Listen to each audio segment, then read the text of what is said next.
All right, so today we're going to take a look at the Infiray RH50 Pro, the Rico. We're going to run through the image quality tests. We do all the same tests every time, or we try to, where we have dogs tied up at different distances so that you can sort of compare the image quality, sort of apples to apples, at least at the best you can. So we'll take a look at that, and then we'll show you how to set up and calibrate the laser rangefinder, how to use the menus, what all the buttons do. We'll show you how to zero it. We cover pretty much everything. So let's get into it. Let's take a look at the image quality on the RH50 Pro. As with most of our reviews, we try to recreate the same test so that the results are comparable. Here we have our very good actors, that is our dogs. We have one at 20 meters, 100 meters, 200 meters, and 300 meters, giving you a great indication of image quality at different distances on a small animal. The key standout on this model is its dual field of view. Infiray claims it to be one of the most advanced dual field of view thermal scopes available, allowing you to switch between a wide field of view and a narrow field of view, giving you the ability to have a wide view for close ranges, making tracking targets easier and better for shooting moving prey. Then you have the narrow field of view. That gives you a better image quality and identification for making more accurate, longer shots. Another good part is the scope will maintain the same clear focus at both zoom levels, so no need to refocus it if you change the field of view. So this here at the front is how you change the field of view. So once you go all the way back this way, it's one field of view, all the way back this way, it's another.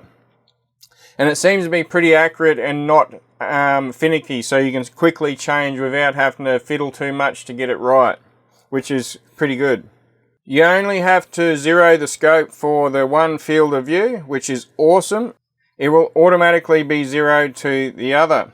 This scope supports freeze frame zeroing or one-shot zero, making it very easy to sight in. Overall, I think this is a very well designed and made product, and I've really enjoyed using it. Now it's time to delve into the rest of the review. But before we do that, a bit of a shameless plug for our business. Head over to our website and have a look at everything we've got on there. We do stock all the Infiray, Hic Micro, Pulsar, Night Tech, some Thermtech, and so on and so forth. So there's lots of stuff on there. We also do a lot of other hunting gear, not just thermals. We also express ship. Most people will get their orders within 3 days of submitting an order. So we do our best to offer the absolute best service we can. We're contactable. You can get in touch with us via phone, via email, via Facebook Messenger. There's so many ways to get in touch with us. All right, so we're doing our unboxing in reverse. So we've already taken a look at the scope, but let's see what else you get in the box. Now, obviously the rangefinder isn't included. It's a separate attachment. You get your RCA splitter cable, which allows you to plug the thermal into a monitor, which is not likely something that you're going to do with this scope because you're going to have it mounted to a gun. Here we have the included rail, which will go to a Picatinny rail, and you can mount it to the bottom of the scope here. So that can go on there.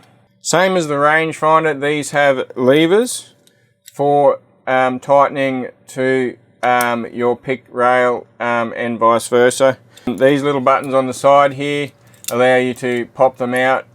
Now this unit does come with a removable battery compartment. You do get two with it, which is good. You just got your little lever here, lift it up, turn it, and then you can pull it out like that. All right, let's take a closer look now at the rangefinder attachment. This is our Rico RH50 Pro here. As you can see, it's got the Picatinny rail on the side of it, and that goes onto there. Now, you're best off plugging in your USB-C first.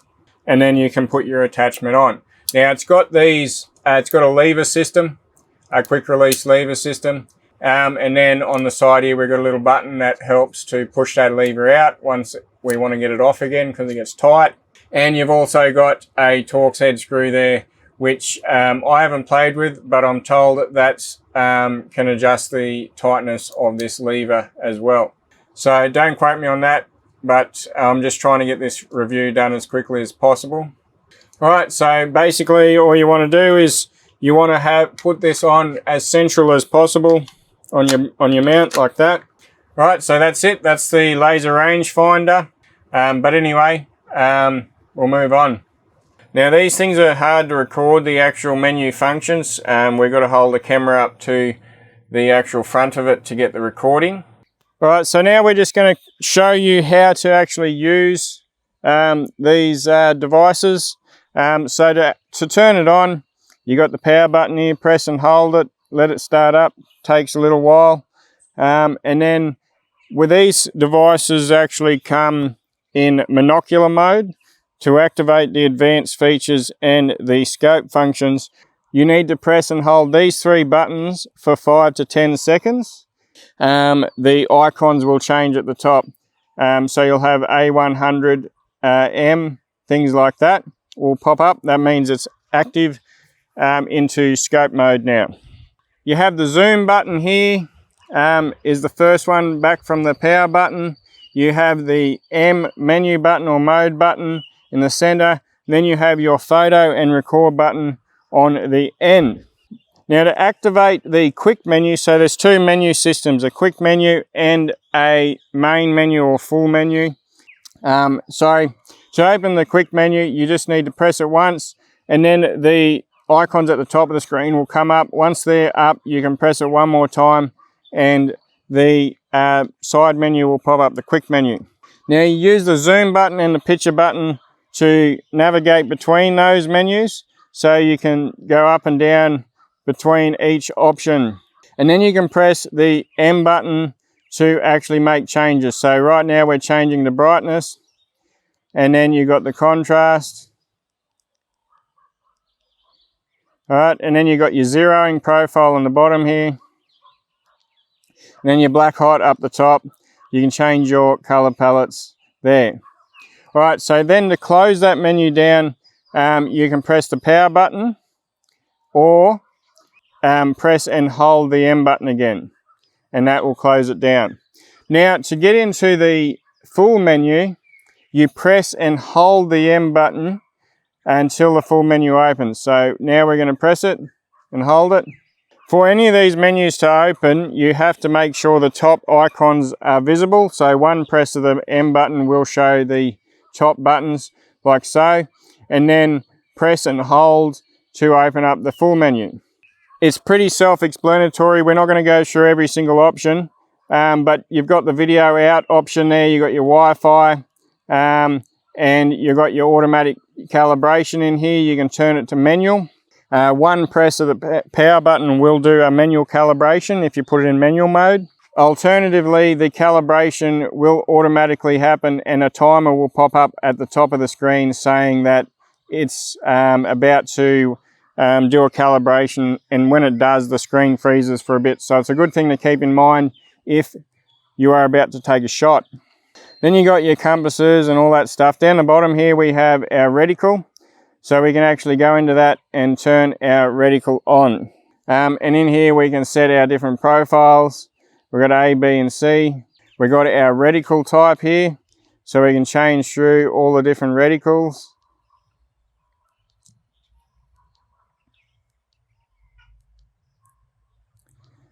And then you press the power button just to go back. And then you've got your color of your reticle here. Red or green seems to be pretty decent. Select that, and then you can press your power button to go back. Now down here we have our zeroing distances. So you can sight it in for 100, 200 and 300. We've got the microphone option there. We'll keep going. Laser rangefinder calibration. We'll go through that in a second. So let's go through some more options of what these buttons do. So if you press the power button once, it'll do a manual calibration. So that just clears the image up. And if you press and hold, it'll turn off. Press and hold, it'll turn on.